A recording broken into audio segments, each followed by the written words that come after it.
గెలుస్తాము అనే ధీమాతో 22 land cruiser vehicles కొన్నారు. ఇంతలో ప్రజల్లో వ్యతిరేకతను గుర్తించారు. రాష్ట్రానికి తీసుకొస్తే ప్రజలు భగ్గుమంటారని గ్రహించి వెహికల్స్ ని దాచిపెట్టారు.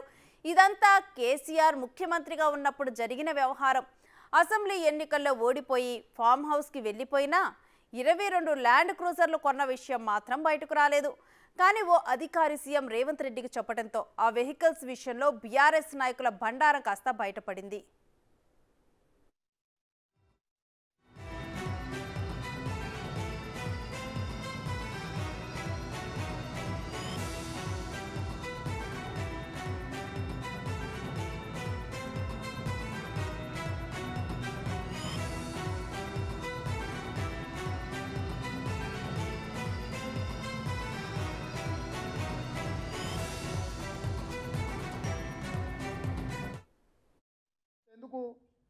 నేను కొత్త బండ్లు కొనను, ఖర్చు పెట్టానని చెప్పిన. మీకు తెలవాల్సింది ఏంటంటే 22 ల్యాండ్ క్రూజర్లు కొని కొత్తవి దాచిపెట్టారు. నేను సీఎం అయినాక 10 రోజుల వరకు నాకే తెలియదు.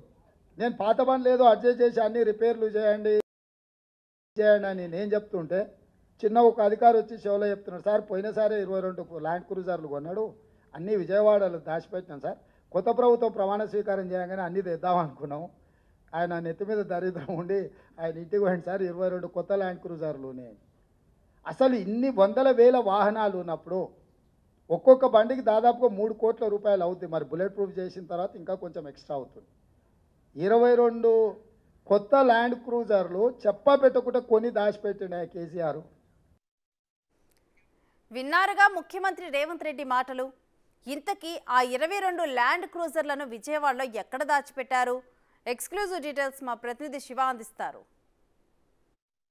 రాష్ట్రాల్లో సంచలనంగా సృష్టిస్తున్న తెలంగాణ ముఖ్యమంత్రి కేసీఆర్ బుల్లెట్ ప్రూఫ్ వాహనాలకు సంబంధించి కూడా ఏదైతే ఆంధ్రప్రదేశ్కు సంబంధించి కృష్ణా జిల్లా గన్నవరం సమీపంలోని వీరన్నగూడెంలో ప్రస్తుతం ఏదైతే మిల్లట్రీలో ఉన్నామో ఇక్కడ కేసీఆర్ తయారు చేయించిన వాహనాలకు సంబంధించి కూడా ఇక్కడ బుల్లెట్ ప్రూఫ్కు సంబంధించి వాహనాలు ఇక్కడ తయారయ్యనేది నిన్న తెలంగాణ ముఖ్యమంత్రి రేవంత్ రెడ్డి స్వయంగా ప్రకటించారు. ఒక్కసారిగా ఈ అంశం తెలుగు రాష్ట్రాల్లో కూడా సంచలనం సృష్టించింది. ప్రధానంగా చూసుకుంటే తెలంగాణకు సంబంధించి అప్పుల ఊబికిలో కొట్టుమిట్లాడుతున్న నేపథ్యంలో దాదాపుగా 66 కోట్ల రూపాయలకు సంబంధించి నిధులు కేటాయించి మరి ఈ వాహనాలను తయారు చేయించిన దానికి కూడా సంచలనంగా మారిపోయిన పరిస్థితి కనిపిస్తూ ఉంది. అయితే ప్రధానంగా చూసుకుంటే ఇక్కడ మనం ఏదైతే చూస్తున్నామో ఈ విజువల్స్తో ఈ లోపలికి సంబంధించి మాత్రం మీడియాకి ఎలవ్ లేని పరిస్థితి కనిపిస్తూ ఉంది. కానీ ఇక్కడే ఈ వాహనాలు గత జూలైలో 22 వాహనాలు ఇక్కడికి వచ్చినట్లు కూడా మనకు సమాచారం అందుతుంది. ఆ తర్వాత 2-3 నెలల పాటు అంటే అక్టోబర్ నవంబర్ వరకు కూడా ఇక్కడ వాటికి సంబంధించిన తయారీ జరిగినట్లు కూడా అధికారులు చెప్తా ఉన్నారు. దాంట్లో ఇప్పటికీ కొన్ని వాహనాలు ఇక్కడి నుంచి తరలి వెళ్ళిపోయినట్లు కూడా తెలుస్తూ ఉంది. దాదాపుగా 5-6కు సంబంధించిన వాహనాలు కూడా ఇక్కడ పూర్తి స్థాయిలో కొన్ని వాహనాలకు సంబంధించి కూడా పూర్తి స్థాయిలో 5-6 వాహనాలకు సంబంధించి కూడా ఇక్కడ లోపల ఉన్నట్లు కూడా తెలుస్తూ ఉంది. సో మిగిలిన వాహనాలకు సంబంధించి పూర్తి స్థాయిలో ఏదైతే మిగిలిన వాహనాలకు సంబంధించి కూడా ఇంకా లోపల ఉన్నాయని చెప్పి కూడా చెప్తా ఉన్నారు. కానీ ఇక్కడ సెక్యూరిటీకి సంబంధించిన వారు మాత్రం పూర్తి స్థాయిలో ఎటువంటి సమాచారాన్ని కూడా ఇస్తున్న పరిస్థితి కనిపించట్లేదు. కానీ ప్రధానంగా చూసుకుంటే గత కొంతకాలంగా తెలుగు రాష్ట్రాల్లో సంచలనం సృష్టించిన ఈ అంశం మాత్రం ఇప్పుడు పెను సంచలనంగా మారిపోతుంది. ఎందుకంటే తెలంగాణ రాష్ట్రం సంబంధించి ఏమాత్రం కూడా వనరులు లేని రాష్ట్రం, కానీ ప్రజాధనాన్ని ఏ విధంగా లూటీ చేయాలి అనే దానికి సంబంధించి కూడా తెలంగాణ ముఖ్యమంత్రి కేసీఆర్, తెలంగాణకు సంబంధించి మాజీ ముఖ్యమంత్రి కేసీఆర్ని ఆదర్శంగా తీసుకోవాల్సిన పరిస్థితి కూడా ఉత్పన్నమవుతున్నట్లు కూడా మనం అర్థం చేసుకోవచ్చు. ఎందుకంటే గతంలో కూడా కొంతకాలంగా చూసుకుంటే వాహనాలకు సంబంధించి ఏదైతే ఇక్కడ తయారు చేయించినట్లు కూడా అనేక సందర్భాల్లో కూడా చర్చ జరిగిన పరిస్థితి కనిపిస్తుంది. సో మీడియాకు వస్తుంటే సెక్యూరిటీ గార్డు కూడా తాళాలు వేసుకుంటున్న పరిస్థితి మనం చూసుకోవచ్చు. లోపలికి వచ్చి మరి వాహనాలు తెస్తాం. ఏదైతే మాజీ సీఎం కేసీఆర్ 18 ల్యాండ్ క్రూజర్ల వాహనాలు సిద్ధం చేసినట్లు కూడా తెలిసింది. అయితే ఈ అంశాన్ని స్వయంగా ప్రస్తుత ముఖ్యమంత్రి రేవంత్ రెడ్డి నిన్న స్వయంగా మీడియా సమావేశంలో వెల్లడించడం సంచలనంగా మారిపోయింది. 3వ సారి అధికారంలోకి వస్తానే ఒకే ఒక భ్రమతో ఆయన తన వాహనాలను ఇక్కడ బుల్లెట్ ప్రూఫ్ ప్రధానంగా చూసుకుంటే దేశానికి సంబంధించి అలాగే ప్రధానంగా చాలా అన్ని సంబంధించి సెక్యూరిటీ పర్పస్ కానీ లేకపోతే న్యాయ వాళ్ళకి సంబంధించి కానీ ఇక్కడ కూడా వాహనాలు తయారు చేసే అంటే బుల్లెట్ ప్రూఫ్కి సంబంధించి అన్నింటిని కూడా ఇక్కడ తయారు చేస్తున్న పరిస్థితి కనిపిస్తూ ఉంటుంది. సో ఈ నేపథ్యంలోనే కృష్ణా జిల్లా గన్నవరం మండలం వీరపునేనిగూడెంలో ఈ వాహనాలు ఉన్నట్లు కూడా తెలుస్తూ ఉంది. ప్రస్తుతం మనం అక్కడే ఉన్నాం. సో ఈ వాహనాలకు సంబంధించి ఇక్కడే పూర్తి స్థాయిలో తయారు చేసినట్టు కూడా తెలుస్తూ ఉంది. మొదటగా హైదరాబాద్ నుంచి గన్నవరానికి కార్గో ఫ్లైట్లో దాదాపుగా 10 కార్లను కూడా ఆ తర్వాత మరొక 18 కార్లను కూడా తీసుకెళ్ళినట్టు తెలుస్తూ ఉంది. సో ఈ నేపథ్యంలోనే అక్కడ ప్రధానంగా ఈ వాహనాలకు సంబంధించి ఎక్కడి నుంచి ఇక్కడికి రావడం జరిగింది, లోపల ఎన్ని వాహనాలు ఉన్నాయి ఏమిటి అనే దానికి సంబంధించి మాత్రం ఎవరు కూడా స్పష్టమైన సమాచారం ఇస్తున్న పరిస్థితి కనిపించట్లేదు.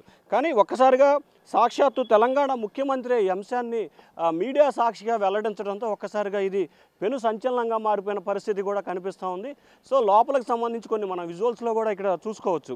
ఏదైతే లోపల మెటీరియల్కి సంబంధించి తయారవుతుంది, బుల్లెట్ ప్రూఫ్ సంబంధించిన అన్నిటిని కూడా ఇక్కడి నుంచే తయారు చేస్తారు.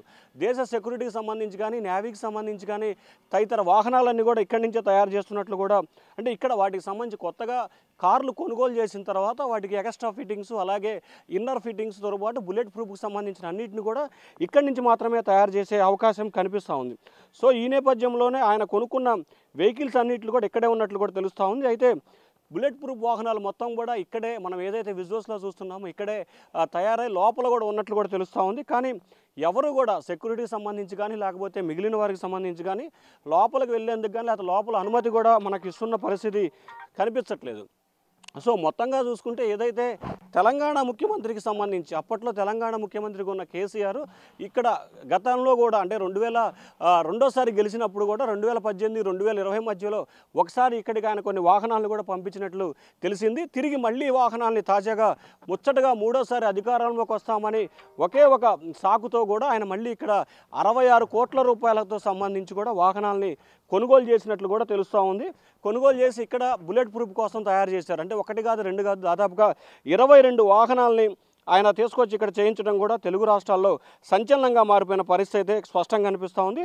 సో మరి ఈ అంశానికి సంబంధించి ప్రభుత్వం ఏ విధంగా వ్యవహరిస్తుంది ఏమిటి అనే దానికి సంబంధించి కూడా చూడాల్సిన పరిస్థితి ఉంటుంది. ఇక మరొక వైపు చూసుకున్నట్లయితే కనుక తెలంగాణకు సంబంధించిన వాహనాలు అసలు ఆంధ్రప్రదేశ్కు రావడానికి గల ప్రధాన కారణాలు ఏంటి, అసలు ఆంధ్రప్రదేశ్లో ఎవరి పోద్బలంతో ఎవరి సూచనలతో ఇక్కడికి వచ్చాయనేది కూడా $1 మిలియన్ ప్రశ్నగా కూడా మిగిలిపోతుంది. సో ఏదైతే మొత్తానికి చూసుకుంటే కనుక ఏదైతే త్రివేణి కంపెనీకి సంబంధించి తయారవుతున్న ఇక్కడ త్రివేణి బిల్లర్ కంపెనీ ఉంది, అందులో కూడా తయారవుతున్నాయి. మొత్తం 22 ల్యాండ్ క్రూజర్ల వాహనాలకు సంబంధించి కూడా ఇక్కడ తయారవుతున్న పరిస్థితి కనిపిస్తాం. సో మొత్తం చూసుకుంటే గతంలో 2 సార్లు తెలంగాణ సీఎంగా ఉన్నప్పుడు కూడా గతంలో ఇది మిత్రా కంపెనీ వాళ్ళు దీన్ని తయారు చేసేవారు. తాజాగా దీన్ని త్రిహాణి వాళ్ళు కూడా దీన్ని తీసుకున్నట్టు తెలుస్తూ ఉంది. సో మొత్తం మీద చూసుకుంటే ఏదైతే తెలుగు రాష్ట్రాల్లో ప్రస్తుతం తెలంగాణ ముఖ్యమంత్రి స్వయంగా వెల్లడించిన దాని ప్రకారం కూడా ముఖ్యమంత్రి రేవంత్ రెడ్డి ప్రకటించిన దాని నేపథ్యంలో కూడా స్పష్టంగా 22 క్రూజర్ వాహనాలకు సంబంధించి కూడా ఇక్కడ తయారు చేయడం జరిగింది. దానికి సంబంధించి కూడా ఇప్పటివరకు దాదాపుగా ఏదైతే చెప్తున్నారో దాదాపుగా 22 వాహనాలకు సంబంధించి ఆయన గత జూలైలో ఇక్కడికి తీసుకొచ్చినట్లు కూడా తెలుస్తూ ఉంది. వాటికి సంబంధించి మార్పులు చేర్పులు అలాగే ఇన్నర్ ఫిట్టింగ్స్ చేసి మొత్తానికి సంబంధించి తయారు చేసిన తర్వాత ఒక 10 నుంచి 12, 13 వాహనాలు ఇప్పటికే బయటికి వెళ్ళినట్లు కూడా ఇక్కడ ఉన్నవారు మనకైతే చెప్తా ఉన్నారు. కానీ అధికారికంగా ఎవరు కూడా చెప్పడానికి సిద్ధపడుతున్న పరిస్థితి కనిపించలేదు. కానీ ప్రస్తుతం మాత్రం లోపల మరొక 4 నుంచి 6 వాహనాలు కూడా ఉన్నట్లు తెలుస్తూ ఉంది.